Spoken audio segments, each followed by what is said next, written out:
Okay. William Faulkner, barn burning. I'm going to try, don't think I'll do it. Going to try and get through all of barn burning in most of. A good man is hard to find, so I might skip a little bit barn burning. Faulkner won. Come on, brain, work. 1950. Faulkner won the Nobel Prize for Literature in 1950 for his, contribution to the literary arts, primarily for his novels, but also for short stories. This obviously being one of them. You got another of his short stories in here, A Rose for Emily, which is kind of weird, involves a corpse and stuff. Most of his novels are set in the Deep South. See if I can remember how to spell it.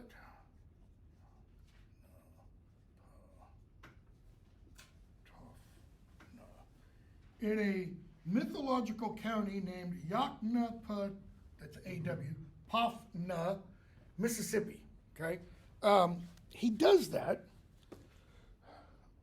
so that a real place doesn't get identified with the actions and events and all that kind of stuff. One of the names that shows up in a lot of his writing, the last name is Snopes, like we'll see here with Abner Snopes, okay? Another character, Colonel Sartoris, shows up, referenced in a lot of the novels and short stories. He places most of his works, setting-wise, in, I'm going to do it this way, 19th century to, for the most part, 1930s. Most of them are set before then, like the 1920s. This one,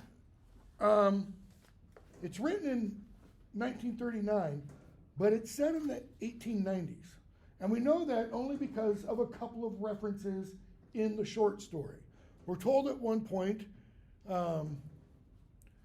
that Abner fought in the war 30 years ago.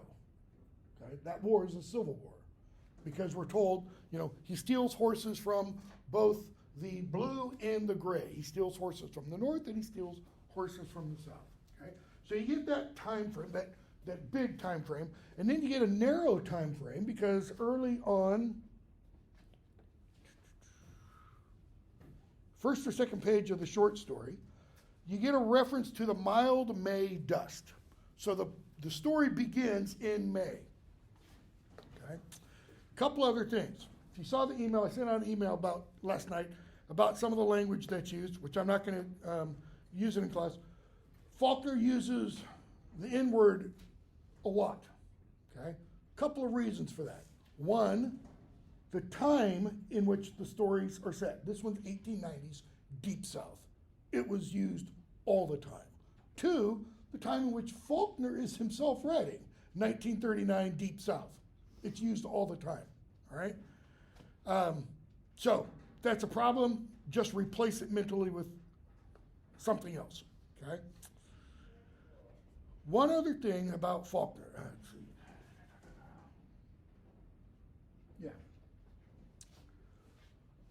Faulkner is known for long, convoluted sentences. I mean, sometimes I often have to go back to the beginning of the sentence to figure out what it was he was saying at the beginning of the sentence. Here's an example. Let's look at just the first paragraph. Okay? The first sentence is pretty easy. The store in which the justice of the peace's court was sitting smelled of cheese. Okay? Notice we've got the setting right there. It's a store, but the store is being used for a court. Okay? And it smells of cheese. How can it smell of cheese? If you go to Kroger or Publix today or whatever grocery store, and you go into the cheese section, can you smell No, you can't. Why not? It's all packed in plastic. It's wrapped. This time period, there wasn't saran wrap. There wasn't a plastic cling wrap, okay? So the cheese is open. it will have, if you're buying what's called a round, a full round of cheese, that cheese will be totally encased in plastic. But if you're buying half a round, half of it's exposed. Cheese exposed to the air, you can start to smell pretty quickly. If you get a block of cheese and leave it out on your counter for a few days, it'll start to really stink. We're not told how sanitary this cheese is, but the store smells of cheese. Then you get this sentence. The boy, crouched on his nail keg at the back of the crowded room, knew he smelled cheese and more. From where he sat, he could see the ranked shelves close packed with the solid, squat, dynamic shapes of tin cans whose labels his stomach read, not from the lettering, which meant nothing to his mind, but from the scarlet devils and the silver curve of fish. This, the cheese which he knew he smelled, and the hermetic meat which his intestines believed he smelled, coming in intermittent gusts, momentary and brief, between the other constant one. The smell and sense just a little of fear, because mostly of despair and grief, the old fierce pull of blood. That is a long sentence. And what in the world does the old fierce pull of blood have to do with canned meats, canned fish, and some other kind of meat? Okay? I know fish isn't literally meat, but you get the point. So, notice what we're told there in that first paragraph. The boy's sitting at the back of the room, and the room's crowded. All right? What else? The boy knew he smelled cheese. And more. From where he sat, he could see the shelves. Ranked shelves just means one shelf, another shelf, but they're packed. And what are they packed with? Solid, squat, dynamic shapes of tin cans, whose labels his stomach read, not from the lettering, which meant nothing to his mind. Why does the lettering mean nothing to his mind? He can't read. But the cans have images on them. One, we're told, silver curve of fish. Probably one of two kinds of fish. Tuna or sardines. So he knows that can has fish in it. Can he literally, with his nose, smell that fish? You sure as hell hope not. If you go to a store today and you get some canned tuna fish and it smells fishy, you know that can isn't properly sealed. We were told these cans are hermetic. They are sealed from the outside air, okay? So one is a fish and one has, and I've never looked this up, scarlet devils. Ham, something like that, some kind of meat, all right? This, the cheese which he knew he smelled, and hermetic meat which his intestines believed he smelled. Why do his intestines believe he smells meat? How do intestines believe? They don't, right? Belief's an act of either the heart or the mind. So how do his intestines know there's meat in there? The images, but why the emphasis on the intestines? Louder? He's hungry. He sees that food, and what happens in here? His belly starts to rumble. Okay? This kid is hungry. He can't read, and he's hungry. Giving rise to what assumption? He's poor. We're going to find out how poor in just a moment. Okay? So he has these smells. We're told that these smells come in intermittent gusts, momentary and brief, or these gut reactions. Intermittent gusts. They come, they go, but they come between what? They come between the other constant one. What's other constant what? Another smell. It's not a literal smell. It's the way his body reacts to something. The smell and sense, just a little of fear, because mostly of despair and grief. The smell and sense a little of fear, but mostly despair and grief. What's despair? What does it mean to feel despair? Hopeless. Literally. That is literally what it means. It comes from the Latin, de space. Space means hope. De, out of, away. No hope. Okay? Imagine being this kid. No hope. That's the constant aspect of his life.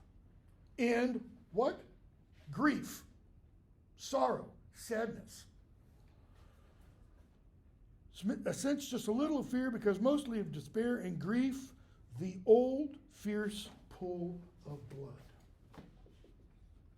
Old fierce pull of blood. We're going to hear that phrase 2 or 3 times. What the hell does he mean? What is the old fierce pull of blood?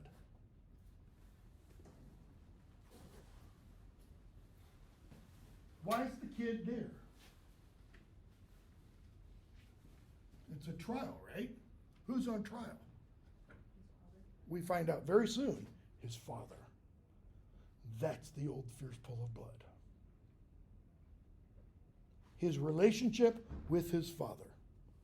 Whether you know your father or not, or parent, it's still there. You read stories, you hear, maybe this has happened to you, of someone who was either abandoned or given up at birth, and at some point in that person's life, he or she thinks, I want to know who my birth parent is, for whatever reasons. Why? It's this. It's wanting to know connection.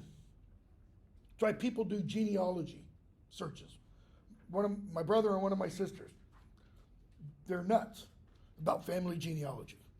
I mean, they've got it, both of them.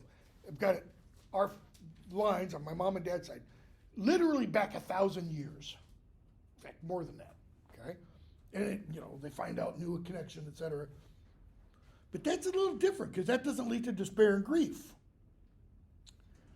He could not see the table where the justice sat, and before which his father, 406 in the 11th edition,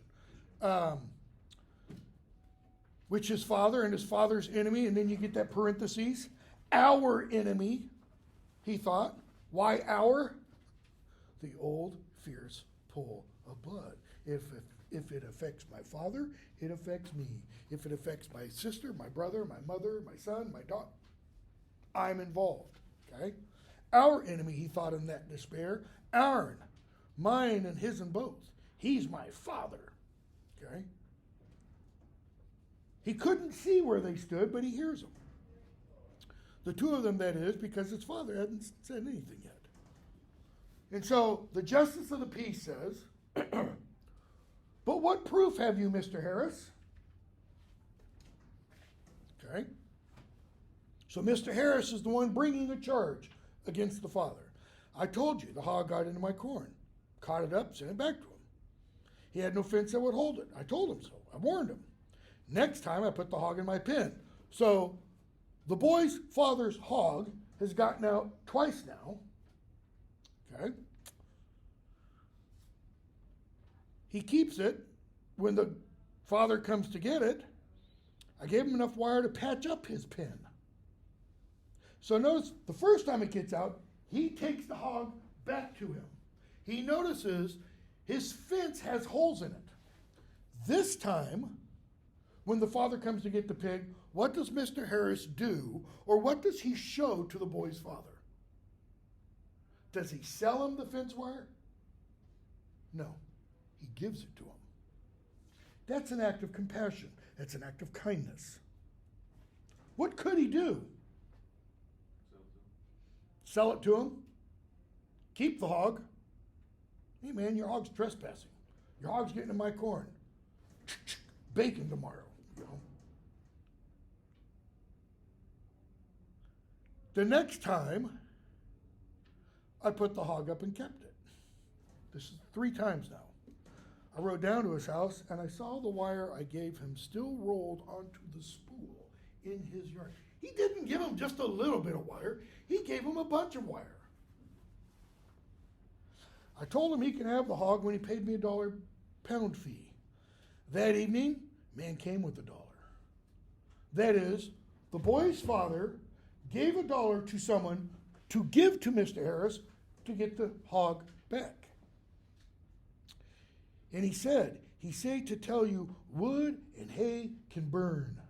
I said, what? That's what he said. Wood and hay can burn. That's a factual statement, right? Wood burns, hay burns. What does he mean? You're on a farm, where do you keep wood and hay? Or what is made out of wood that contains hay? A barn. That night, he says, my barn burned. Got the stock out, but I lost the barn. Where's the man? Former slave. Okay? Again, we find out a little bit later, this is the 1890s. So there are no slaves anymore, but because of Jim Crow laws in the South, blacks aren't treated the way they are farther up in the North and such. Where is he? Have you got him? He goes, no, I don't know what became of him. What's the justice of the peace's point? That's not proof. That is, you're telling me what he said is not the same as what? Him coming in here and telling it me himself. If you've ever seen any kind of crime dramas on TV, and there's a courtroom scene, Mr. Harris relating what the person said is called hearsay. He heard what was said, but he didn't say it himself. That is, if they could bring the former slave in and he could testify, what could he tell them? Well, Mr. Abner told me that wouldn't be hearsay, because he was the one who was actually told, and he was the one who then went and told Mr. Harris. Okay? So what does Harris say? Get that boy up here. He knows. And the boy thinks that Mr. Harris means his brother. No, not him. The little one. Okay? And we get a description of the boy. He's small and wiry for his age, like his father. And we're told, in patched and faded jeans, even too small for him. Why are they too small? Because they're so poor. They can't afford to buy clothes as he grows. With straight, uncombed brown hair and eyes, gray and wild as storm cut, he saw the men between himself and the table part. He felt no floor under his bare feet. So he's barefoot. His clothes are too small. They're worn out. They're faded. They're patched. He's got no shoes. He's hungry. How poor is this family? Dirt poor. Okay? Why doesn't he feel the floor? Does he literally not feel the floor? Maybe. If you've ever been in this kind of situation, and I don't mean a courtroom trial where your father's on trial, but in something where your mind is so preoccupied with something else, what do you often have happen? Those of you who are athletes, you're in the middle of a game. What's going on with your body? Adrenaline-wise. You're pumping, man. You take a hit, and you might not immediately be aware of it. I've had 2 or 3 concussions from soccer. Wasn't aware immediately, but sometimes if play stopped or I got taken out for a few minutes, everything starts to swim. He's not aware of the floor. What's he aware of? Faces. And as he gets towards the front of the room, what does the boy think? He aims for me to die. Who's the he? Mr. Harris? Justice of the peace? His father. And have to do it. The justice asks him, "What's your name, boy?" Colonel Sartorius Snopes, and notice he whispers it. Why, there's a crowd of men all around him. Speak up, talk louder. Colonel Sartorius. And the judge says, anybody named after Colonel Sartorius, I reckon, would have to tell the truth. See, Colonel Sartorius in Faulkner's mythical landscape, that's like, Stonewall Jackson, Jefferson Davis, or Revolutionary War, George Washington, the man who so-called could never tell a lie. He's idolized. Okay? And the boy doesn't say anything. He just thinks, enemy, enemy. But the narrator says, for a moment he could not see that the justice's face was kindly, nor discern that his voice was troubled. Why not? What's the boy focused on? Himself, his father, the old fierce pull of blood. Why doesn't he see the justice's face? And notice the narrator is telling us the justice's face is kindly. What? Describe a kind face. We don't know what he's doing. Is he smiling at the kid? Is he, This is an act of what's called editorial omniscience. Okay? The narrator is kind of editorializing. The narrator is telling us what to think about the justice. Similarly, the narrator has been taking us inside the boy's mind. Okay? So it's omniscient. Now, we might find out, one of the terms that's in the fiction section is limited omniscient or omniscient omniscient. Do we get into the minds of every character or multiple characters in the story? No, we don't. We definitely get into Sardi's mind, and we'll see if we get into anybody else's mind. If we get into somebody else's, then we generally just have omniscience. If it's only one character, then it's limited omniscient. Okay? And he doesn't hear the justice say, do you want me to question this boy? Why is he asking that? What position has the boy been put in? Here's his father in the dock, so to speak, and the boy is told to take the witness stand. And if all goes according to what the boy is thinking, what's he going to be forced to do? Tell on his father. What position does that put the boy in? Lose-lose, man. There's no way he comes out of this good. But he could hear, and he hears long seconds while there is absolutely no sound in the crowded little room, save that of quiet and intent breathing. It was as if he had swung outward on the end of a rope. I don't know if you've ever done this before. Get on a long rope that swings out over a creek or something, and you get to the top of that swing, and just before you let go, it's like time suddenly slows down. Or if you've ever been in a bad accident. I was delivering pizzas once, in between semesters. I took a long time to finish college.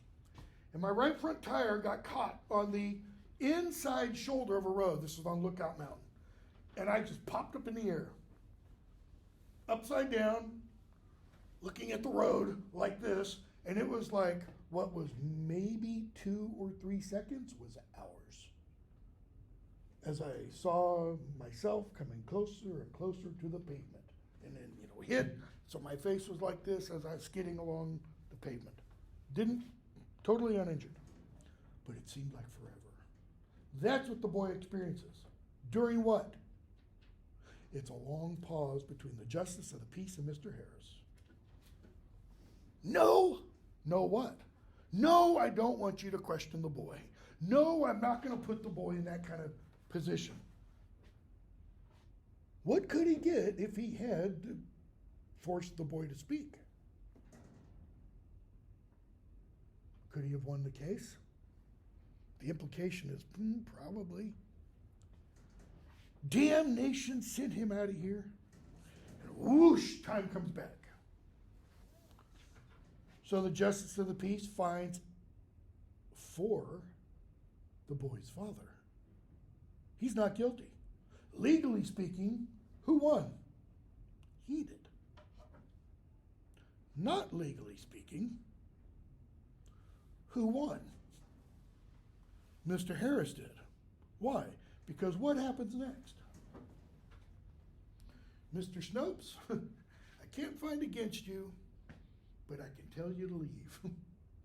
You and your family out of town by nightfall.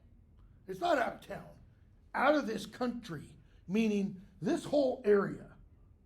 Okay? He starts to say something that we find out is unprintable. And the justice says, leave. And as they make their way out, the father and the older brother are ahead of the boy, Colonel Sartoris. And they get down into the street. The boy is still on the steps, and somebody says, "Barn burner!" And the boy reacts how? The old fierce pull of blood. It's like pulls his arm. And he goes to deck the person, but he gets decked. His father picks him up out of the dirt. They go to the wagon. We get a description of the people in the wagon. Page 407. Paragraph, 2 long paragraphs from the bottom.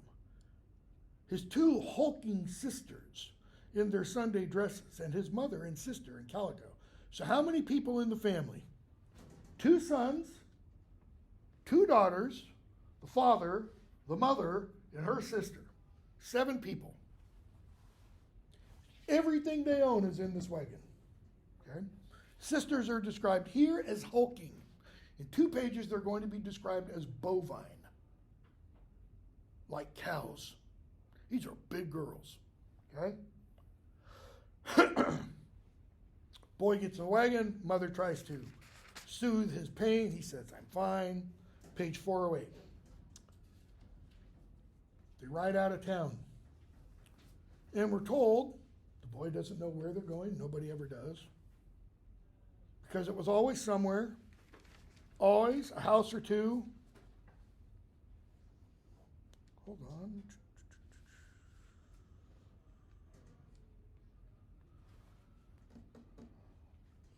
Where is it? Oh, it's at the bottom of that page. And we're told the boy would think, or the boy thinks, likely his father had already arranged to make a crop on another farm before he ...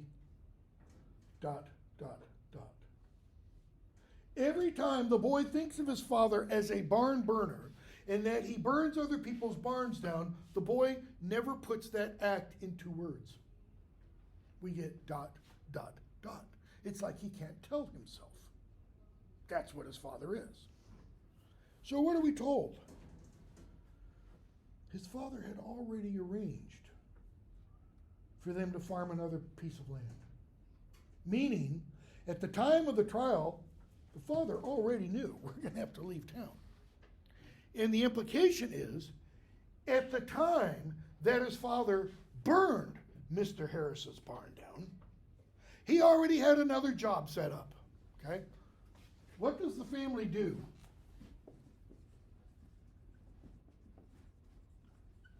They're sharecroppers. Imagine that's a square. Okay? Sharecroppers are employed by agreeing to work a piece of land for a farmer or landowner, and in return for working that piece of land, they get either a set amount of product from that land, or of that land, they get a small parcel of it for themselves, and they get to keep what is produced by that small parcel. So let's say, the farm he's going to go till, Major Despains, let's say he's got 100 acres. Well, maybe the contract is that Abner gets to keep whatever is produced on 1 acre out of the 100. Okay? That's one way of doing it. Another one is, let's say it's estimated the farm is going to produce 100 bushels of corn. He gets 5 bushels. What does that mean?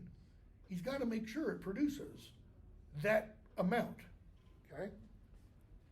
So, the boy thinks, There was something about his father. This is the end of that first full paragraph on 408. There was something about his wolf-like independence and even courage when the advantage was at least neutral, which impressed strangers. Let's stop right there for a minute. Wolf-like independence. Are wolves independent creatures? What are they if they're not independent creatures? They live in packs. So when do you see a wolf that is not part of a pack? Or why do you see a wolf not part of a pack? What has happened to that wolf? It's been kicked out of the pack. The wolf has violated kind of the social structures of the pack. And the other wolves ostracize it. They make it outcast. Okay? So what does it mean to be a lone wolf? It means you're not accepted by the rest of society. We only use that phrase today in one context, really. Terrorist events. There's a shooting someplace or a bombing someplace. One of the first questions the authorities and the press immediately ask is this part of a larger attack? Is this part of a cell? Or is it a lone wolf? If it's a lone wolf, then it's not as dangerous as if you have a cell, a pack of wolves doing this. Okay? So that's one thing. There was something about his wolf-like independence. It's not good to be independent and a wolf. And even courage when the advantage was at least neutral, which impressed strangers. Okay, so courage, he's got guts, right? Takes guts to burn down somebody else's property. It's not smart, but it takes guts. When the advantage was at least neutral, that is, the balance is even, level playing field, so to speak. And this does what? It impresses who? Strangers. Who does it not impress?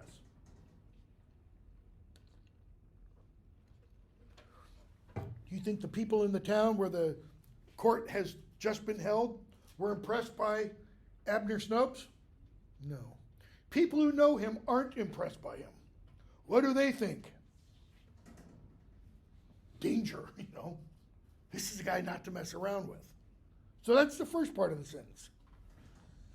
As if they got from his latent, ravening ferocity not so much a sense of dependability as a feeling that his ferocious conviction in the rightness of his own actions would be of advantage to all whose interest lay with his. So, a couple of phrases. Latent, ravening ferocity. What does latent mean? Like latent anger. Like you didn't really try to hide it? Close.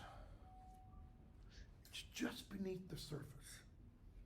It is hidden. We use another phrase. We don't use latent very often. We use another two-word phrase to describe someone who you don't have to do much to set them off. Set them off.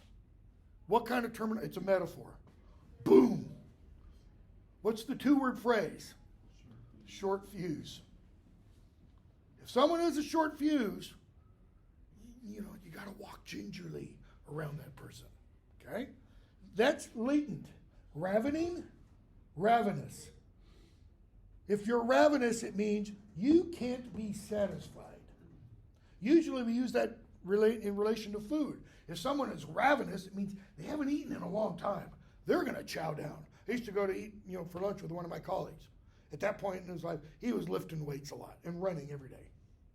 Running 75 minutes a day, lifting tons of weights. Okay? We'd go to lunch, and I'm not kidding.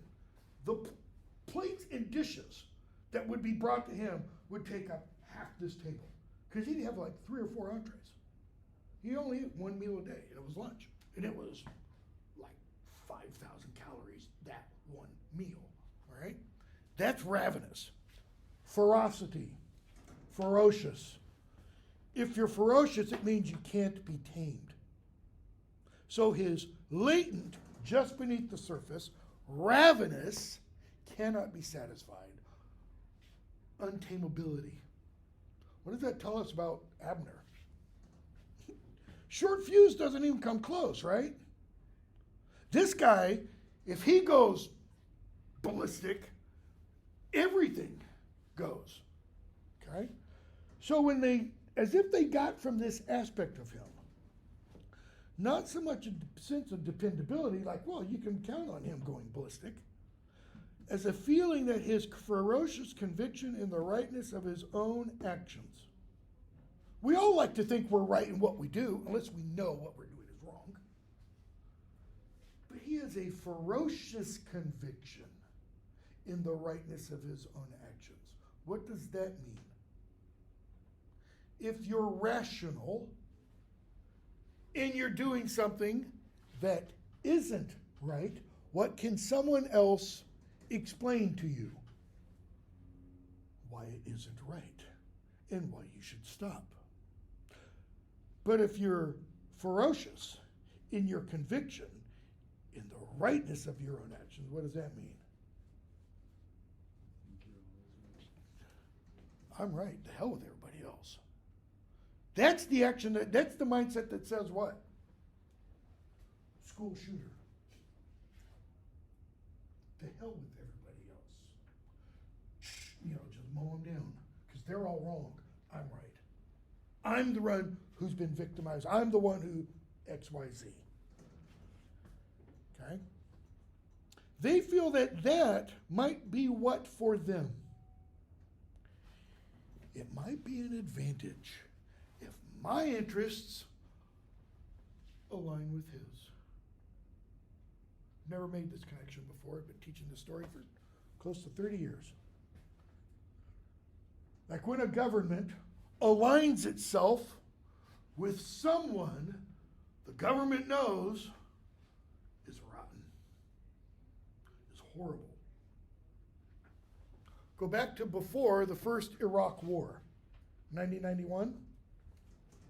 Go back like 5 years before that. How did Saddam Hussein get to be militarily so strong? Us, the United States. Why? Why did we arm and support Saddam Hussein? Who was he fighting against? That was a greater evil to us. They just killed 3 American soldiers and wounded over 30. Iran. We knew what a horrible bastard Saddam Hussein was. And yet, we got into bed with him. Why? Because he wasn't as bad, it was thought, than the Iranians. And then he goes and invades Kuwait, and we're like, oh, we got to stop that. Well, now he's got all this armament that, from us, okay? That's exactly what is being described here. So, they camp that night, they're on their way to wherever they're going, and the father builds a fire. He gets a rail from a nearby fence, one rail, and he builds this little small fire. We're told, third line into that paragraph, a small fire, neat, niggard almost, Niggard, has no relation to the other word. It means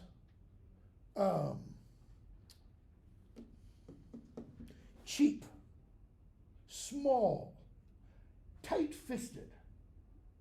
Like if someone says, hey man, can I borrow $20 and you give them $1, you are being niggardly. You're being cheap. You're not giving them what they need. What kind of fire do they need? Big fire. There's 7 people to warm up. I lived in Mississippi for 4 years working on my PhD. Mississippi at night in May can still get down in the 30s and 40s. And you're out there in the middle of nowhere, and what kind of clothes have we been told they have? Threadbare. And his father builds this little teeny tiny fire. Why does he only take one board off the fence? He could burn the whole damn fence down if he wanted to. But we're told the boy starts to think about it. Or the narrator tells us about the boy when he is older. Meaning, the boy grows to be old.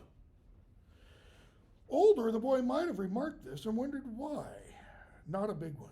Why should not a man who had not only seen the waste and extravagance of war, but who had in his blood an inherent voracious prodigality with material not his own? Again, Faulkner loves those long phrases. An inherent voracious prodigality. Inherent, it's inside himself. Voracious, cannot be satisfied again. Prodigality, that means to be liberal, to be generous. But it's to be liberal or generous with what? Stuff that isn't his own, like other people's barns. Why wouldn't he build a big fire? It's not his fence he's burning. Why should he have burned everything in sight? Then the boy might have gone a step farther and thought, well, that's the reason. That little, small, cheap, puny blaze was the living fruit of nights passed during those 4 years in the woods, hiding from all men, blue or gray, with his strings of horses, captured horses he called them. How did he spend the Civil War? Whose side did he fight on? Neither. What did he do? Stole horses from both sides.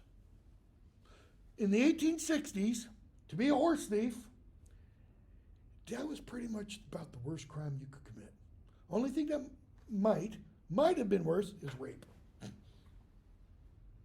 Why? You steal a man's horse, you steal his life. The horse was everything. Job depended upon it, safety depended upon it, livelihood, everything. Okay? He steals horses from the north and south. And older still, the boy might have divined the true reason. That is why his father doesn't use fire to warm the family. Because the element of fire spoke to some deep mainspring of his father's being. Mainspring. That's the spring in a clock. You wind the clock, and the spring gradually gets looser and looser as the pendulum and the clock hands move, which is why you have to keep winding it. You have to keep tightening the spring. So this is the innermost being of him that's being referred to. So fire is to him as the element of steel or powder spoke to other men. Why steel or powder? Those are metaphors. For what? A gun. A gun, that's powder. What's steel? A sword. The steel and the powder are both alluding to what? Means of killing. Means of destruction. Fire speaks to his father solely as a means of destruction. You know, the word Holocaust means conflagration, fire. As the one weapon for what? The preservation of integrity. What's integrity? Your sense of yourself and your honor, your rightness. But what happens when a psychopath or a sociopath has integrity? What's the psychopath or sociopath want to defend, therefore? The rightness of his or her actions. Else breath were not worth the breathing. In other words, if you don't defend your integrity, life's not worth living. Therefore, fire, the thing he uses to protect that, it's to be regarded with respect and with discretion. He only uses fire to defend what? His sense of his own honor. As warped and twisted as Abner Snopes' honor is. And Abner is a sociopath. It's pretty clear. Okay? But the boy doesn't think that now. Instead, he just thinks of these stupid little puny fires. He eats his supper, and the father comes up as the boy's nearly fallen asleep. And we're told, you were fixing to tell them. You would have told them. Boy doesn't answer. Smack upside the head. Hard. That wasn't nearly hard enough. More like that. But without heat. Why without heat? Heat is an element of fire. father's not defending his integrity here. He's trying to teach his boy. What's he trying to teach him? Middle of that paragraph. You're getting to be a man. How old's the boy? We're going to find out in the last paragraph. You're getting to be a man. You got to learn. You got to learn to stick to your own blood, or you ain't going to have any blood to stick to you. Stick to your own blood, or your own blood won't stick with you. You think either of them, any man there this morning would? That is, would they have stuck with you? Go back to what the narrator tells us, not Abner. How does the narrator describe both Mr. Harris and the justice of the peace towards the boy? Kind. So who's telling the truth? Or is this a case of, 2024, my truth? No, it's not that. That's bullshit. That's my truth idea. Okay? Who's telling the truth? The narrator or Abner? What is Abner trying to teach his son?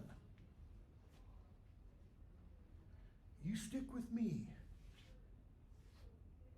Through what? Through everything. You stand with me. You support me. Even when what? When what I do is wrong. The story is questioning, bringing up the issue of morality. Where does it come from? Who do you side with? Do you side with those who are on the right, or do you side with your family? Don't you know all they wanted was a chance to get at me because they knew I had them beat? Did he have them beat? Legally speaking, who won the trial? Abner did. He was found not guilty. Yet who's camping out in the middle of nowhere? Abner and his family. He didn't have them beat. Okay? And the boy thinks later, 20 years later, he was to tell himself, if I had said they wanted only truth, justice, he would have hit me again. Notice how he puts that. If I had said means what? He didn't say that. Now he said nothing. His father, answer me. Yes. Yes, what? Yes, I was fixing to tell them the truth. Notice throughout, from the beginning of the story till now, what is implied about the boy? He knows exactly what happened. Maybe he was part of it. Okay? Goes to bed. Tomorrow they were there. So 2 days away from the previous location. And we're told the wagon stopped before a paintless, 2-room house, identical almost with the dozen others it had stopped before, even in the boy's 10 years. The boy's 10 years old. You're getting to be a man now. I don't know many 10-year-olds that are nearly men. Of course, this is 120 years, 130 years ago. Life was different. I mean, even my father, who turned 20 in the early 50s, hell of a lot different than when I turned 20 in the very early 80s. Okay? Responsibilities were treated differently. So growing up as he did, he shouldered burdens that a lot of people don't shoulder today until they're even older than that. And how many times have they moved in that 10 years? 12. What does that imply? We're not told directly they move as a result of this, but it's implied. That's 12 barns burned, folks. What would we call Abner by today's terms? He's a pyromaniac. He's like the guy that the character Alfred in the one Batman movie says, some men just want to see the world burn. Okay? So they get there, and what kind of house do they move to? 2-room. That's not 2 bedrooms. And a bathroom and a living room and a kitchen it's 2 rooms. 1 room for sleeping, 1 room for cooking and eating. All 7, one room. Okay? Outhouse outside. If they're lucky. Might just be a hole in the ground. Okay? So they get out and unpack, and the father and Sardi, because his nickname is Sardi, go up to the big house.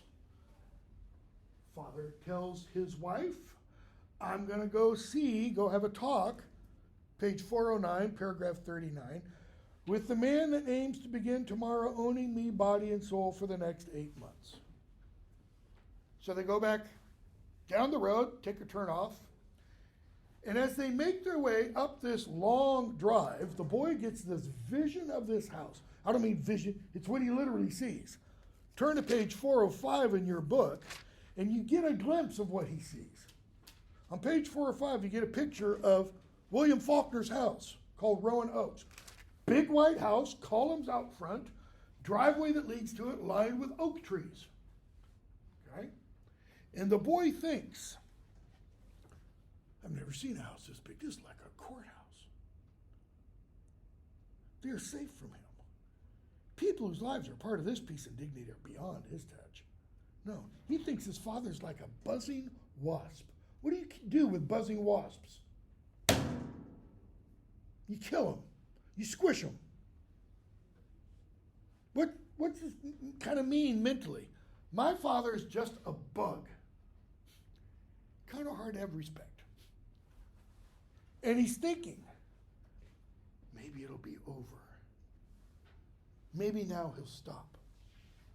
And he watches his father, and he looks from where his father is to where the house is, and several steps in front of his father, there's a pile of freshly dropped horse dung.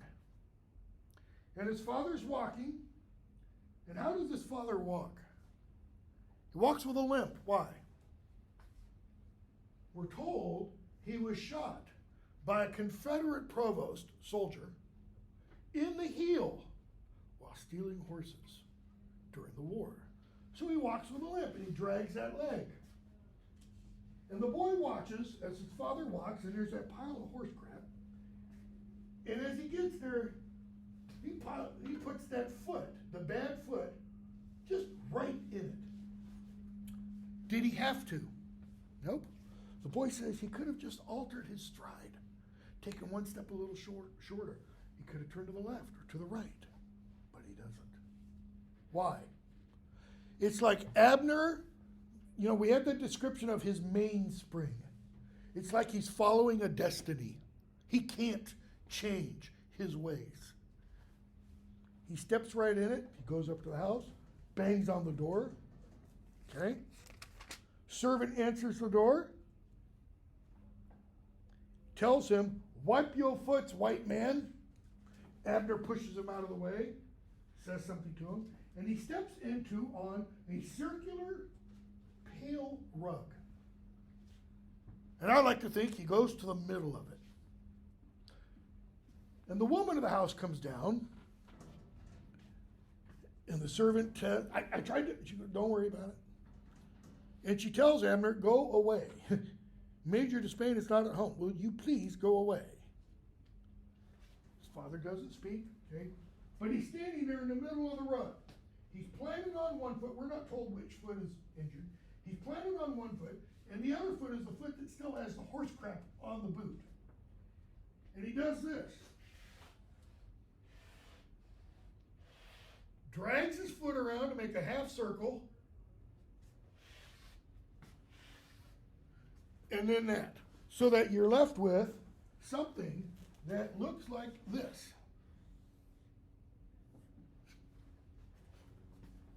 In the rug. Okay? They leave. As they leave, they turn around. The father makes some comments about how pretty that house is, all that beautiful white house, and how it was built with, the sweat of slaves, and maybe now they want to add some white sweat to it.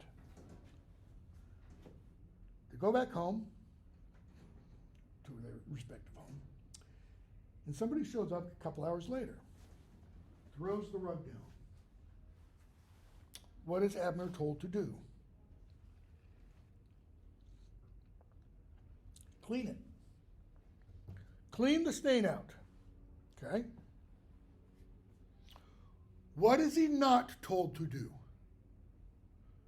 Okay, he's told, clean the stain out. Remove the stain you put in the rug. What is he not told to do? If you become a lawyer and you study contract law, you got to specify everything you want done. He's not told, remove the stain you put into the rug and return it in the way in which it was found before you put the stain on it. Okay? Abner's wife tries to begin, I'll do it. And he cleans it. What's he clean it with? Lye soap, which is an acid. It burns clothing material. In a field stone. That is a rock from the field. That's what he's going to scrape against it. Does he get the stain out? Technically speaking, yes. He does. The stain is gone. So here's the rug. Looking at it from the top. If you look at it from the side, you know, it's got all these fibers that are like this. And then it's got like that. Okay? And that's going in that shape. So where this is, all the fibers are cut. We're told that it looks like someone with a Lilliputian lawnmower just gave it a buzz cut. Is the rug worse off than it was before? Yes. Is it returned in the way in which it was before? No. Okay? So, page 412. Major Despain shows up and says, you ruined that rug. Couldn't any of your women have cleaned it? The implication is, it could have easily been cleaned. He says, so, that rug cost me $100. We're told the rug came from France. But you never had $100. This is right in the middle of page 412. You never will see $100. So I'm going to charge you 20 bushels of corn against your crop. I'll add it to your contract. And when you come to the commissary, you can sign it. So now, in addition to his contract, the implication is he's got to produce a certain amount of corn from this land. And anything over that is what he gets to keep. Now, he's got to produce that plus 20 more bushels. That's eating out of his, so to speak, profit. Okay?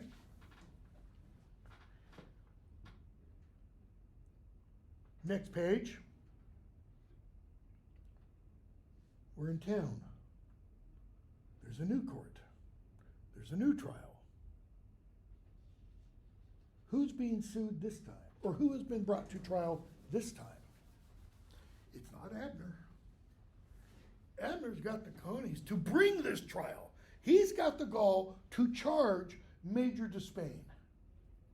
And I don't know if it's charged with breach of contract, as in he's changing the original contract, or overcharging. Whatever it is, the Justice of the Peace, bottom of 413, says to Abner Snopes, you claim 20 bushels of corn is too high for the damage you did to the rug. Abner says, he brought the rug to me, said he wanted the tracks washed out of it. I washed the tracks out and took the rug back to him. I did what he asked me to do. But you didn't carry the rug back to him in the same condition it was in before you made the tracks on it. Abner doesn't reply. What should be his reply? It's what I said earlier. That's not what he asked me to do. He has no response. So the judge says, I'm going to find against you, Mr. Snopes. You were responsible. 20 bushels of corn, that seems high for a man in your circumstances. He said, let's see, October corn's going to be 50 cents a bushel. I figure if Major Despain can stand a $95 loss on something he paid cash for, you can stand a $5 loss you haven't earned. So, 50 cents a bushel, I'm going to charge you $5. That's 10 bushels. He just cut in half the 20 bushels that Major Despain wanted. So even though he still has to pay something, it's not as bad as he did have to pay. Again, what is the justice of the peace shown? Kindness, compassion. Okay? So, they go on, they leave. Father tells the older son, make sure you get some kerosene. You know, kerosene can be used as grease to grease the wagon and such. They go home. It's sundown, after sundown when they reach home. And the boy's sitting outside on the doorstep, and he hears, Abner, no, oh no, oh God. He gets up, he goes inside. He sees a candle now burning in a bottleneck on the table. His father, wearing his hat and coat. Father tells Sardi, go to the barn, get that can of oil we were oiling the wagon with. He doesn't move. What? Go on, get that oil. Boy runs. He runs to the barn, and he thinks as he's running, I could run on and never look back. Never need to see his face again. I don't have to stop at the barn. Only I can't. Why? Because that invisible rope that is tied to him pulls him back. The old fierce pull of blood. I can't abandon my father. He gets the can. He runs back to the house and he tells, aren't you even going to send someone? Meaning what? Aren't you going to give him a warning? The implication is, in all the previous times, he has sent a warning. Now, no warning. This time his father doesn't strike him, he just grabs him and holds him. He tells the older son, pour that oil into the other one. Brother says, better tie him up. Father says to his wife, hold him. The aunt makes a move to grab, not you. Lenny, take hold of him. I want to see you do it. You hold him. And his mother kind of gently, harder than that. If he gets loose, don't you know what he's going to do? What's he implying? If he gets loose, he's going to run up to the house. He's going to tell him what I'm going to do. What's he really implying? If he gets loose, there's going to be a whole series of consequences. And included in those are what? You're going to be alone. If I get killed, who's going to take care of you? He'll go up yonder. Maybe I'd better tie him. His mother says, I'll hold him. See you do it. And the boy begins to struggle after the father and brother leave. The boy cries, let me go. I don't want to hit you. The aunt says, let him go. If you don't let him go, I'll go up there. Why?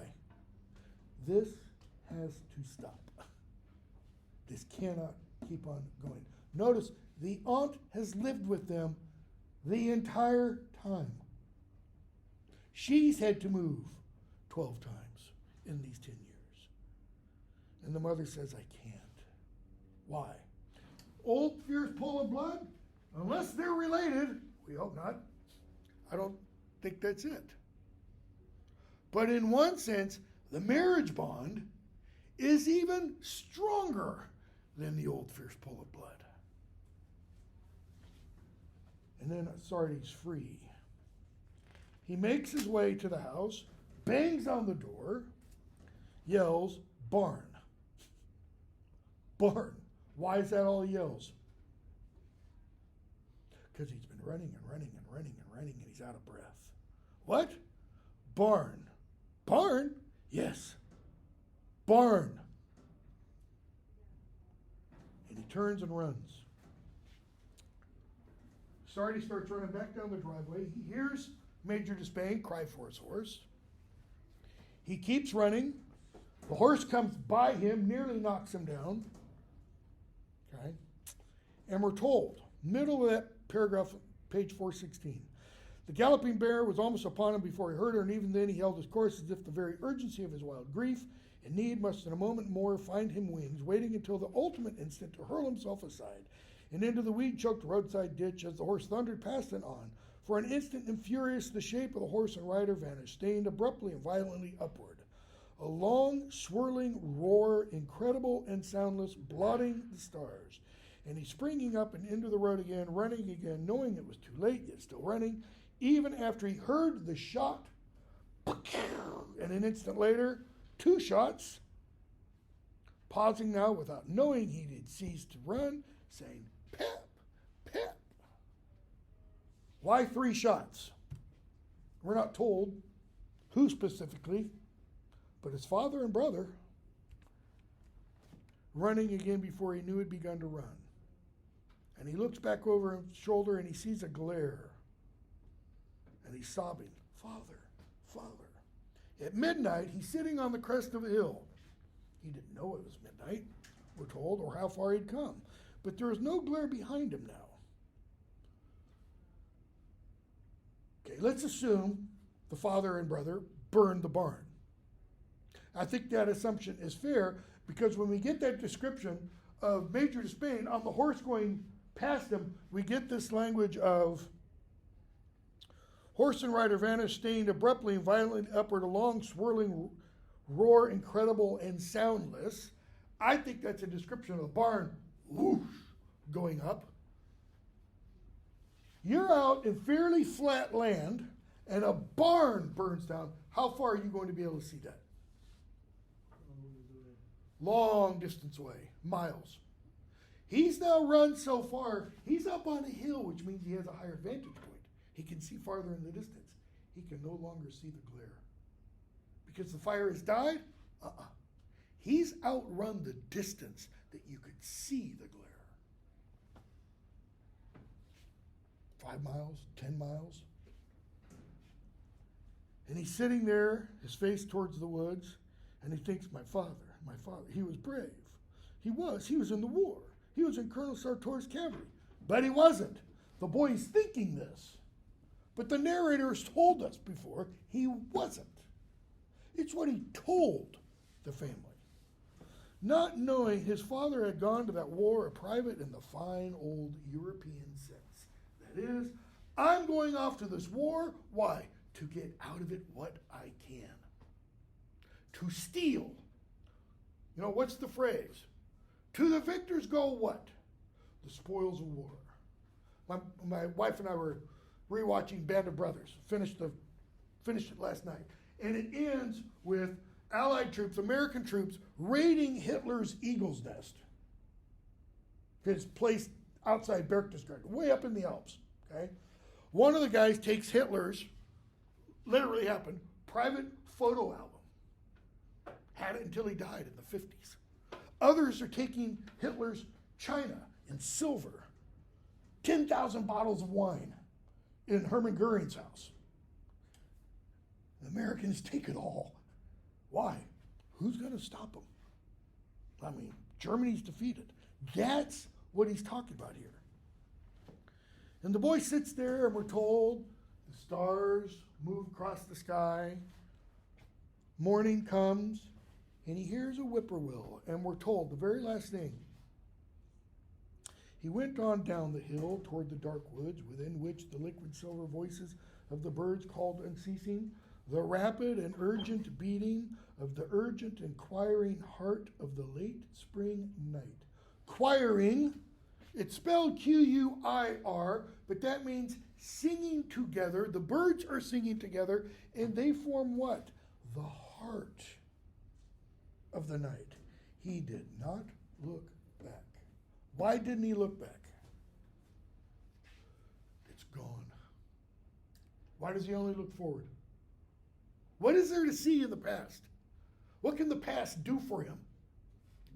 Think his past. Nothing.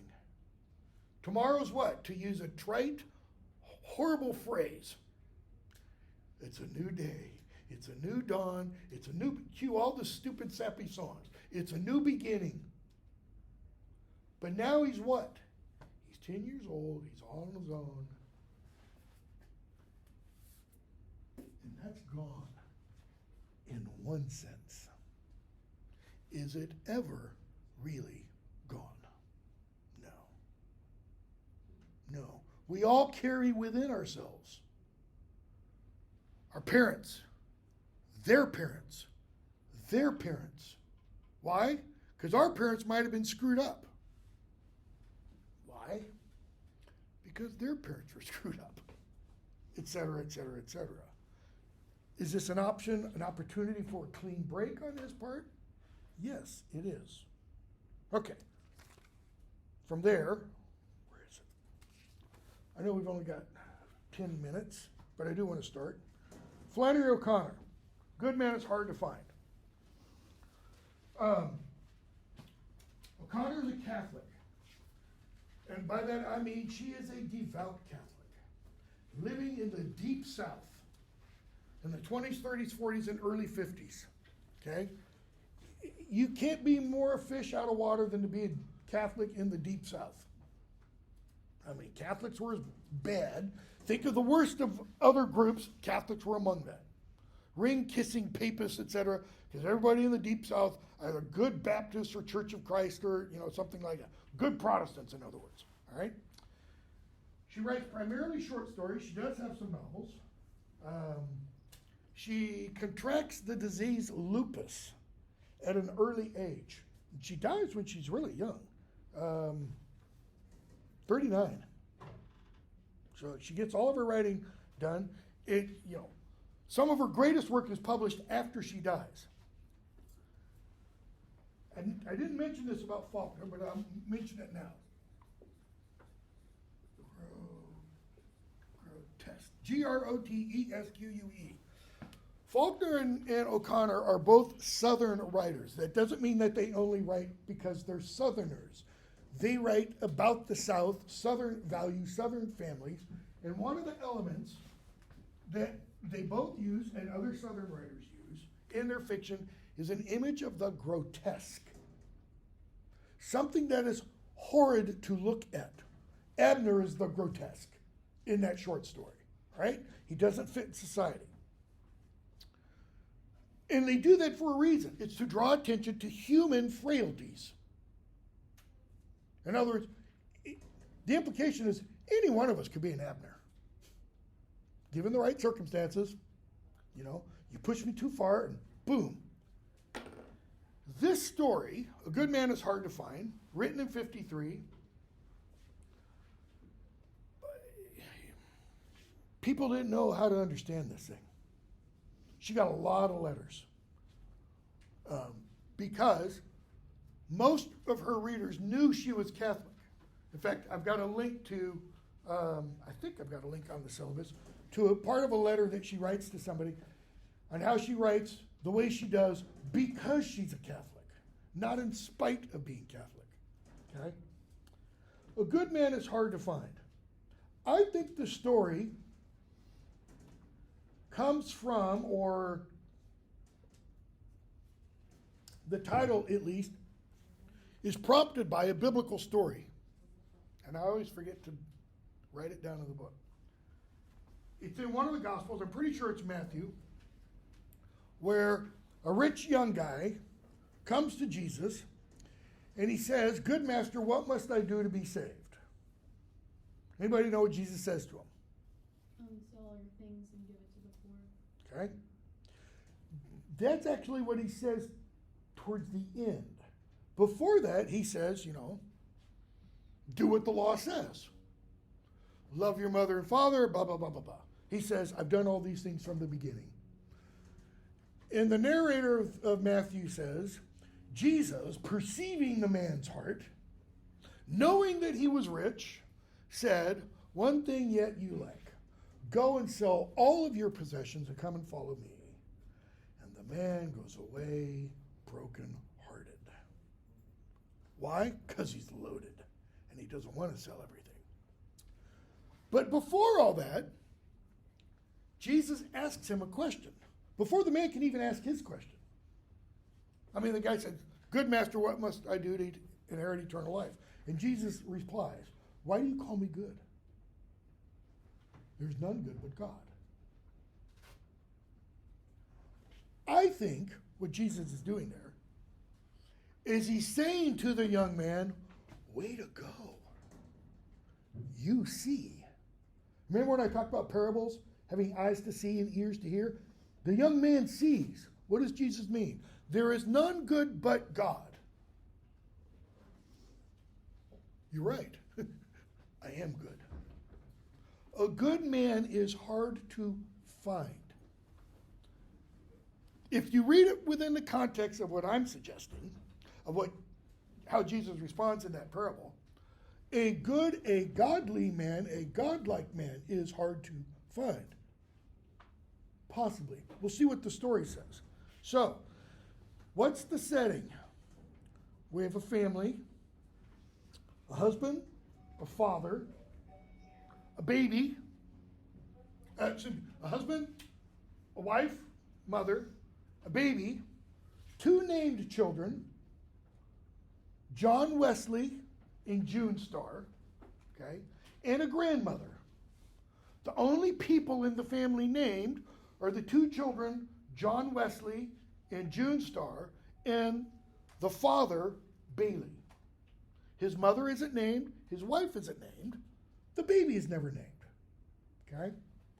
And then you have these three other characters that are going to show up. There are some other named characters, but these three other main characters who provide the main conflict, named the Misfit, Bobby Lee, and Hiram, okay? The story begins, and it's set in what? Southern city. What large southern city? One of my cousins burned it to the ground. Atlanta. It starts in Atlanta. Okay? Where are they getting ready to go? Florida. They're going on vacation. The grandmother, however, doesn't want to go to Florida. Where does she want to go?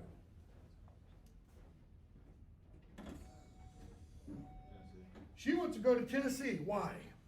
A couple of reasons were given. One, she wants to see family and connections, friends and family. Two, she thinks it'd be good for the children. It'd be educational to have their world expanded. Okay, to go to Tennessee from Atlanta. Really, that's really mind-blowingly, worldview expanding.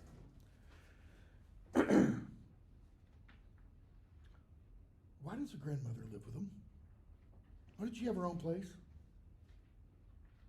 When is this set? It's after World War II, but it's not long after World War II. It could be 1953 when the novel is set. Okay? So, they're sitting there that morning. The father, Bailey, is sitting at the table. He's reading the sports section of the Atlanta Journal-Constitution. And the mother, his mother, is sitting there, hand on her hip. She's got the newspaper, and we're told she's rattling the newspaper at his bald head. Now, that doesn't mean she's literally rapping him with it, but I kind of think she is. And she's saying, now look here, read what this says. And what does it say? This character, the misfit, has escaped from the state pen. He's between us and Florida. You read here what he says that he did to these people. I wouldn't take my children any direction with a criminal like that loose in it. In other words, here's a good reason not to go to Florida. Bailey doesn't look up. He just ignores her. His wife ignores her. The two children don't. Okay? Why does Bailey ignore her? Okay, it's his mother. The implication is she's lived with them all their married lives. And what has probably she done every day? She's just harping. What does Bailey need to do? Ma, shut the... But he doesn't, okay? So, they go back and forth. Well, Bailey doesn't really say anything. June Star and John Wesley, wonderful, beautiful, well-bred, well-mannered children, say what to their grandmother? They treat her like dirt. June Star, she wouldn't stay home and be queen for a day. Because John Wesley was like, why are you coming with us? Yes, and what would you do, she says to June Star, if this misfit caught you? John Wesley, I'd smack his face. June Star, she wouldn't stay at home for $1 million. I don't know about you. If I spoke like that to either of my grandmothers, I wouldn't be sitting for a week. I may not be eating for a week. Even my one small, frail grandmother and my other one, who's like a brick house, probably take most people, they'd have smacked me up one side and down the other. What does that tell us about these children? As being facetious with how I described them earlier. What phrase will be used to describe them? Spoiled. Brats. What do they need more than anything? I probably shouldn't say this, somebody will get offended. I don't care. They need a beating. Not a beating. They need to be spanked. They need to be disciplined. How do we know they're not disciplined? Within the course of the story. The grandmother tells them a story about a house that has silver hidden in it. And once she tells them that and says, oh, it was just a little ways back, the children go, Daddy, we want to see it. And they start kicking the seat and yelling and screaming. And what does he do? You stop this right now. You stop this or I'm going to. What does that tell us about his parenting skills? He's not a good father. Why? He doesn't know how to discipline. What does he do? He gives in to them. Yell and scream long enough and loud enough. Okay? We'll stop there. We'll pick up on page 362, 363 on Thursday. We'll finish this. We'll finish this and get into the introductory stuff about drama then. We're going to find another